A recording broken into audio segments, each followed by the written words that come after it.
Hey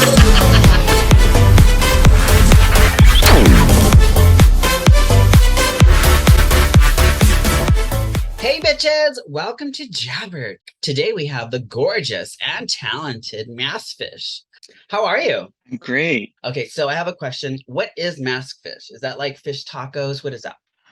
So MascFish is a name that I adopted because in around like 2012, a friend sent me an article jokingly that gay men, instead of catfishing people, they were mask fishing people on Grindr. So in their picture, they would look like super masculine, like jock, but in person, they would be like very feminine. And I thought it was very funny, and I just loved the name, so I just made it my Instagram handle. I just went with it, decided to be an artist, and it kind of just everything kind of just blended together because that is me, a very effeminate person, but on the outside, I probably appear more masculine than I am. Yeah, I can totally relate to that. I totally MascFished so many guys back in the day. Yeah. They should put that, we should send a letter to Grindr and send them a thing like we need to put like a little mask fit or maybe just even fish on there. Yeah, yeah. Well, I mean, I teeter between both, it depends on the day of the week, how I'm feeling, the vibe. Awesome. So where are you from? I'm from Annapolis, Maryland. My dad is in the Navy, so he moves around a lot, but Annapolis, Maryland has the Naval Academy, so that was always kind of like home base and where we'd always end up. Tell me a little bit more about your background. Well, ethnicity, I'm Polish and Mexican. Hot. But growing up, I was kind of always a loner. I'm one of four kids. Dad was always, stationed somewhere else. So it was really kind of my mom raised us by herself while working. And since we moved around a lot, I didn't really like get a lot of time to make friends. So I was just by myself a lot. And that's kind of where I fell in love with music because it was just something to do. How I spent my time. I would come home from school and then just listen to a tape or CD or the radio and just like by myself in the room. What were you listening to as a kid? The music that I listened to kind of coincided to where I lived and kind of the group of people that accepted me. I was very strange, awkward, feminine boy. So not only was it hard to make friends because I would move every year to a different place, but also I was a strange creature. And there was always like a type of niche group that would accept me. So um, uh, some places I lived, like I would listen to punk and screamo because those were the kids that adopted me. I would listen to rap and hip hop because those were the girls that adopted me. So it kind of just went with whatever my friends were listening to. I was really into musicals. I was really into the Bee Gees. It kind of just was all over the place. Mhm. Have those types of music influenced your style of music today? Oh yeah, absolutely. One of my strongest points is I genuinely just love all music. There's not a genre that I'm just dislike. If there's a good song in it, then I could really relate to it. And I think that making my own music, even though it may be one specific genre of house, um, I'm pulling from influences from pop and disco and hip hop. And it's all because I just have this huge love of all music. It's incredible. I can relate to you with that. My cousin who owned a music shop in my town where I grew up in Montebello, California. She had a music shop. It was called Mojo Music Rising, and as a teenager, like when it's like the most nourishing time for a young person to be exposed to all those different types of music. I was exposed to country music, rap music, punk, alternative, and being in a setting like that, I played everything. She let me play DJ. I was a DJ when I was like 13, playing like in the store, playing almost everything you could think of, just because I wanted to hear like the look and feel of it. Like imagine walking in the mid 90s, like in this like punk era, like like where you're walking down the street and there's a music shop right there and then like blasting Dolly Parton. Yeah, I was that I kid. love that. Yeah, that's amazing. Do you have a mentor growing up for music? No. I would say like the only kind of mentor that I had would be that I can like relate to would be like Lady Gaga. That was like the first time that I ever saw an artist and like was obsessed with every move, every thing that they did. But like actually having like an in-person uh guiding me through life, like I didn't really have that. I was like very much a loner. And it was really just the radio and then the internet that kind of guided me through my interests. So you're a kid that came from the internet. The internet was like so new for me growing up. We didn't really have it. We had it like maybe towards the end in high school. Everything was just, we had to go search for things like on our own. Yeah, I was definitely like using the internet, and I think fourth or fifth grade. Before that, I the radio was like my biggest resource, and I would like record cassette tapes and like make my own like mixtape of all my favorite songs I would play, and I would just like stay at the radio all day and just record every like song that I wanted to hear later. Mhm. And then I think in late elementary school, middle school is when LimeWire was around, and then I would download songs from there, and I'm sure viruses Oh that came yeah. with it. I fucked up. I don't know how many computers with that. Yeah, yeah, exactly. Yeah. So, and then like by the time I was in high school, probably even like middle school, is when MySpace came about, and yeah, was all over that. I used to love MySpace. It was Yeah. cool. It was cool when MySpace was cool, but then it got Hmm. weird. Yeah, it happened so fast, the fallout of MySpace. I don't, Facebook really took over, which really I say is the demise of Mhm. the internet. I mean, and that's where we are now, where it's just like a cesspool. But yeah, MySpace was just so pure and fun, and it really just like within a second was just not cool anymore. I used to love to make like little like moving pictures on my page.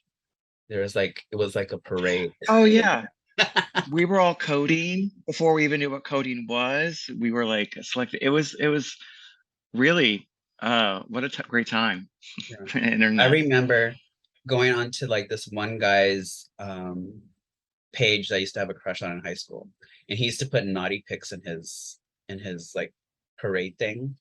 And so like I would Hmm. be like just like that one perv kid just like waiting there at home. I'm like, oh my God, look at like with my friends. I'm like, look, look, look, look. I swear I saw a pic and it was just like a dick in there. And I was like, look, look. I lost my virginity to a guy on MySpace. Really? Me too. Mhm. Me too. Yeah. Because that was another thing, the beauty of, I think, MySpace, at least for me, but like, I think being a gay kid, I didn't, this was like pre-Grinder. So it was like, there wasn't, I think there was maybe like two other gay kids in my school.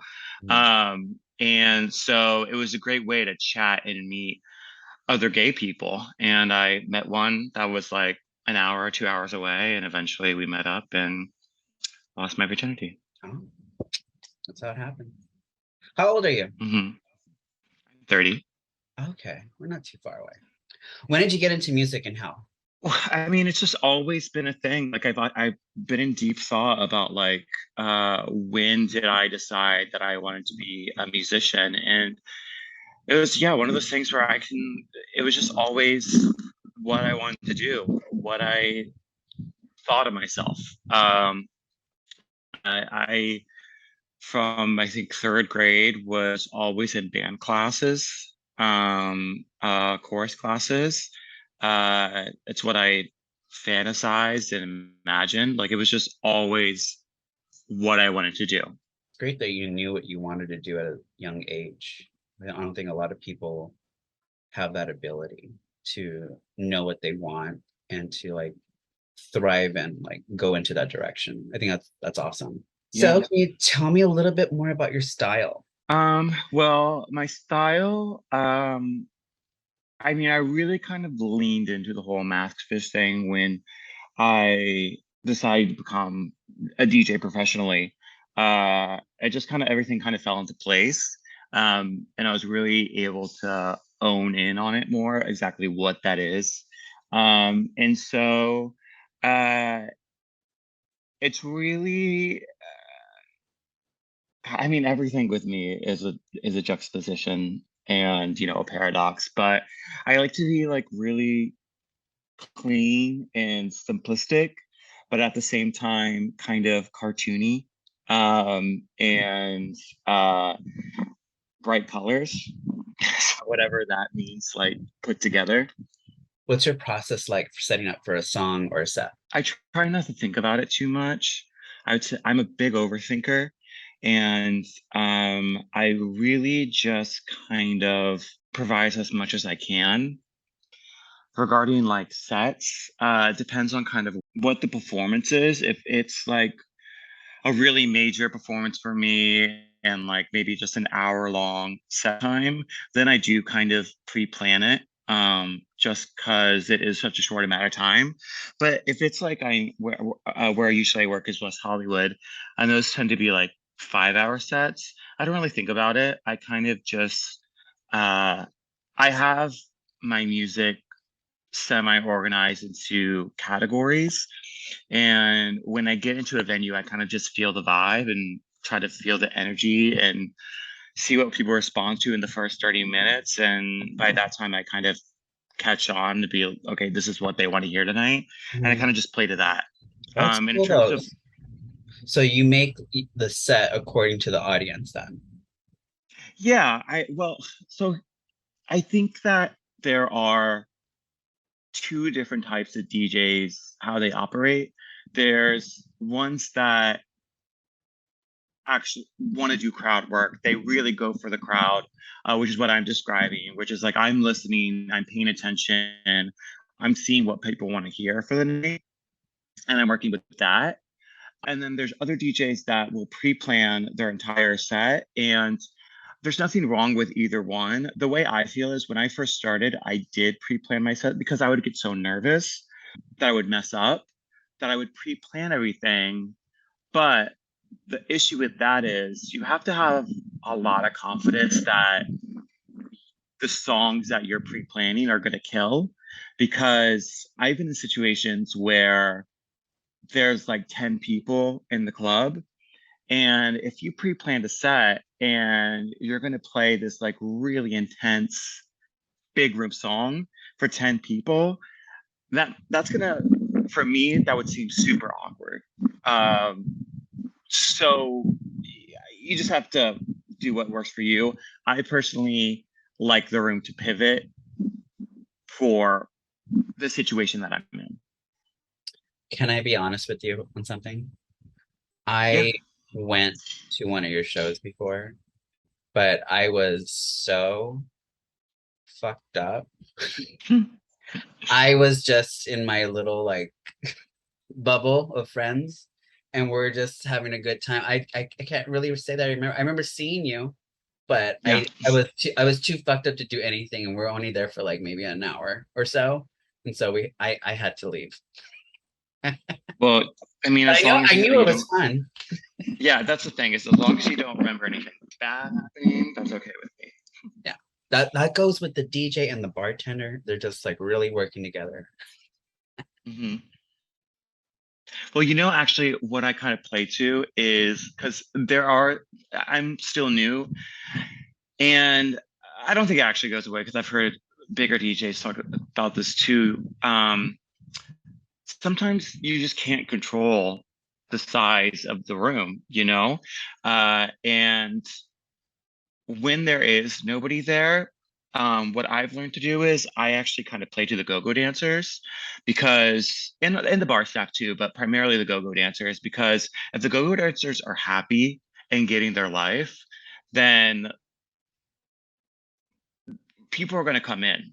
That's the most that I can do to control the situation of the crowd size, is working with the go-go dancers to make sure they're happy, make sure they're dancing well, because they're the ones that kind of almost act like those inflatable balloon men at car dealers to get people in. So really playing to them helps a lot too.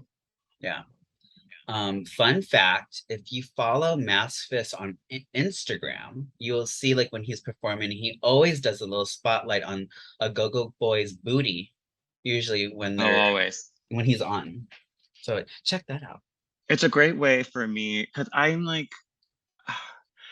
I again, another paradox, but I don't really like to be like at the forefront when I'm performing.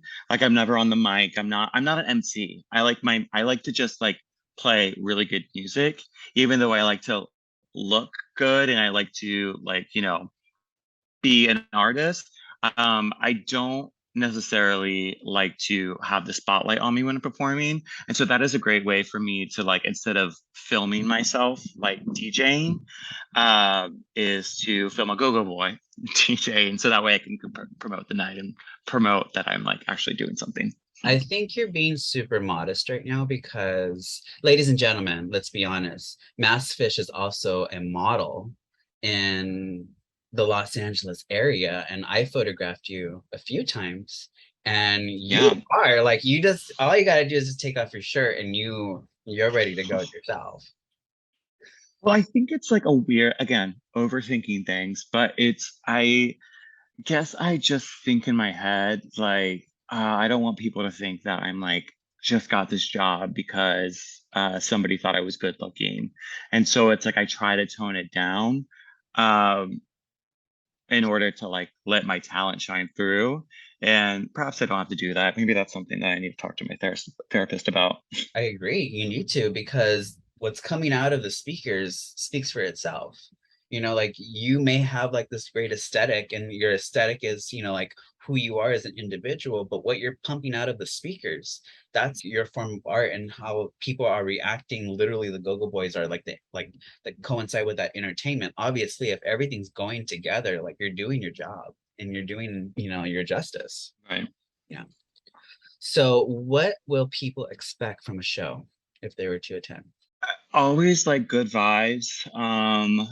Always a different environment that I'm DJing in. So sometimes I DJ to a really majority straight audience. Sometimes it's more of an electronic music crowd. Other times it's like a bar crowd. So I play a different variety of music. Sometimes it's top 40, sometimes it's more electronic. Oftentimes it's usually a blend of that, but it's always going to be a little cunty, really high energy, really fun. I like a lot of words, a lot of lip syncing. It's just, I like to say that I try to emulate an era of clubbing that, like when I first started going to clubs, which is like 2011, 2012, where clubs were like a really exuberant experience. Lots of dance remixes. So I try to emulate that. I try to like bring like a really turned energy. You said 2010, 2011. Why were you so late? Well, that's when I was 17. You didn't have a fake So ID? that's when I could. You didn't have a fake No, I ID? didn't. And also, no, I'm also like a good boy for the most part. I'm not like a rule breaker. Even though I did start going to clubs when I was 17, and I do break a lot of rules, I also am like very like, paranoid. So no, I didn't have a fake ID, but that was when I started going to clubs in Washington, D.C. and Baltimore. And Yeah, I don't know. For me, I mean, that is just my experience. I don't know what came before me, but like I just was enamored by like, the pop dance remixes that were happening, the lasers and the lights. It just because at that time too, it was also like a really big boom of electronic music becoming mainstream, pop acts themselves and not just the remixers. So I think that also had to play into it, where everything was getting so much bigger. And I try to just dive into that about how I felt as a uh consumer of that. So now it's like, well, how do I provide that energy now to the people that are coming to my shows? Has social media helped you gain your exposure? Uh, Both. I'm not great at social media. I will say that I mean, it's a necessity in this any entertainment field. And so it does help me connect with people, get gigs, let people see who I am just from my Instagram.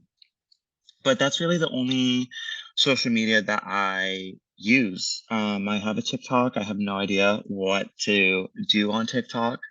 Uh, I see so many TJs that do like these mixes and stuff, and I've tried it. It is just not for me. I like cannot do it. I don't like doing it. I can't. That's the thing, is I don't know how to condense what I do into a 15-second video, because it's like, oh, let me show you how to make this song. Well, really, it's taking me like 2 weeks to make this song, and most of it is me literally listen to an 8-bar loop, moving things around. It's not exciting. So I don't know how to make that exciting. So that where it hinders me, where I see people blow up and I see people get these opportunities through doing that. And that's where I've had kind of not doing great. But at the same time, my Instagram, I think just having that and being able to post where I am weekly, and yeah, just showing little highlights of my work has helped me get other gigs. Mhm. I think if you are gonna do anything on TikTok or anything like that, just do whatever the fuck you want. Because I have a video on my TikTok where it's just like me eating a banana, and then there's somewhere in the room there's a fart, and that's it. Mm. Just completely stupid. Well, that's the thing. It's like that's what people say. It's like you just can't think about it. And it's like, well, that's all I do is think about things, is overthink things. So I don't know. I try. Take a I risk. try. Yeah, So where were you 2 years ago? but that's actually where this all started. Um, was 2 years ago, because that was the pandemic. That's when everything shut down. And so, I mean, I say that I always knew I wanted to do music and be an artist, but I stopped pursuing music when I was 21, 22, and I just was a bartender. Um, and I was just kind of moseying about life. I figured I would work in entertainment. I moved to LA. I was going acting auditions, modeling, just kind of living life on idle. And it wasn't until the pandemic happened, where I wasn't able to work, that I kind of was alone with my thoughts, and um, kind of just had a conversation with myself, and like, what am I doing with my life? And one of those was like, why did I stop pursuing music? And I kind of just got started from there, and started learning how to uh, produce on a computer, learning how to DJ.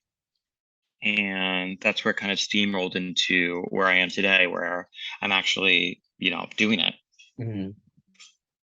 Yeah, I remember. I think we started talking like 2 years ago, right? Like in the during the pandemic. I And think so. That sounds about right. Yeah. yeah, because like we did something for a client, and then I had you on my board forever. And when I showed you to the client, they're like, "Yeah, we want him." And I'm like, "Okay, let me reach out to him." Mhm. And then that's when we started talking about like you getting into music and finding your path. So what's day in the life of MascFish? Um, it's that similar to that of a house cat. Um, Are you on your back like most of the time? I nap a lot. Basically it's like I'll do uh a chore or an errand, then take a nap. I'll do a chore, an errand, take a nap. I'll work on music, then take a nap. I'll work on music, take a nap. Yeah, it's really just a endless cycle of Restful. that. Yeah, I'm a very sleepy person. What's your dream client? That is an interesting question. Well, I'll say right now, my goal is to do festivals. So, Insomniac and Ultra are kind of like the biggest ones. They do EDC and Ultra Miami. And I think that is like kind of right now where I'm laser focused is okay, how do I get to that point? How do I perform with them and do those shows? That's awesome. Where exactly are you looking, like like are you looking at like a specific city or a specific area? I'll tell you. My ultimate goal is to play at Tomorrowland, in Belgium, Uh-huh. which is like the biggest electronic festival in the world, and that is like kind of like my long-term goal right now, and like what I kind of like try to manifest is okay, how do I get to that stage? That is so funny. Like you just said manifestation and whatnot. I might cut this out, but like I got an offer in Belgium. There's like a whole witchy side of me. I have like all my my little stuff and whatever. And I've been manifesting work and everything. And one thing that came up was one of my producers was like, "Hey, I have this thing in Belgium. Would you want to do it?" And I was like, "I have a fucking passport. I'll do anything. Shit. Yeah, Where do I need to go?" yeah, yeah. That's kind of just what I've been doing, and honestly, I'm a huge believer in it too, and letting it kind of guide you to that path. So, like in terms of how I manifest, it's like that's kind of like my big one, and then I kind of like break it down with like, okay, well, how am I going to get there?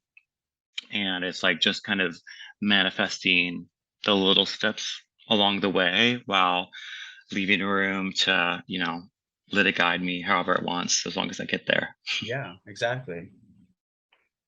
That's like a whole other episode I want to do is power of the mind because you have so much power that you don't even know you have. Hmm. So considering this is considering this is November 8th, what do you have planned for the end of the year? So I like kind of get my gigs and bookings week of or a month in advance. So Uh, right now, like nothing.